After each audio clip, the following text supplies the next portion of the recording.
and ready to fight. Kira Rudyk joins me now. Kira, thank you so much for taking the time out. What is the latest on the ground where you are? Hello. So this night was tough for Kiev. I'm staying here along with my crew. We are members of the resistance and we are armed. So when you are saying she says that she's armed and ready to fight, I'm not only saying this, we are proving this actually by our actions. So every evening we're receiving information that Kiev is about to fall, that Russia is throwing all its forces on us. And then in the morning, we are proving everybody wrong. We are showing that, first of all, we are able to resist. And second, that no matter what happens, we will rather, we will not do anything that is, that will allow Russia to move forward. So Ukraine right now resisting very hard. Putin is not getting any wins of what he wanted. And for now, it's 4,300 Russian soldiers are being killed on Ukrainian soil. So I think it's like a pretty bad result for a dictator, right? I think if those numbers are accurate, this is obviously not what Putin expected so far. For the rest of us that aren't Ukrainians, I think the world, quite frankly, Kira, is surprised by the will of the Ukrainian people to stand up and fight. Are you?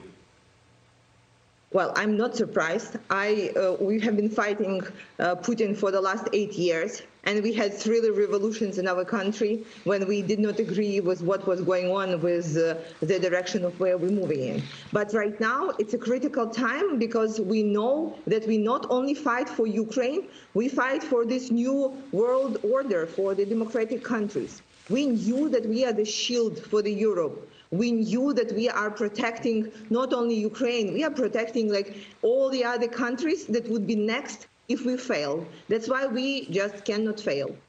Besides small arms fire, what are you seeing in terms of other ways that Ukrainians are fighting back? Well, we are fighting economically by bringing in more and more international partners. We are fighting in cyber war where most of important Russian sites are either blocked or Russian TV being interrupted with pro-Ukrainian videos being broadcasted. There are many, many fights where we are fighting and we are winning. And I'm sure that the world is surprised, but most of all, that Putin is surprised. Right. What about makeshift weapons? Can you describe? We've seen Molotov cocktails and the like, but what other things can you describe without obviously giving away too much? Well, it's mostly the things that are put on the road to stop Russian vehicles. These are the things that may be another surprise for Russian soldiers when they go onto our streets. Yeah, and Molotov cocktails is like a classic one, and it's very easy to make. So that's why people are concentrated on getting as much of it as it's possible. In the end, Kira, do you predict Ukrainian victory over Russia in this invasion? Absolutely. I have no other scenarios in my head. I see people, I see women like me bearing arms and standing up to protect their families, their cities, and their countries. There is no force in the world that could actually destroy us. Kira Rudyk, we wish you the best. We're praying for you. Thank you for taking time to speak with us this morning.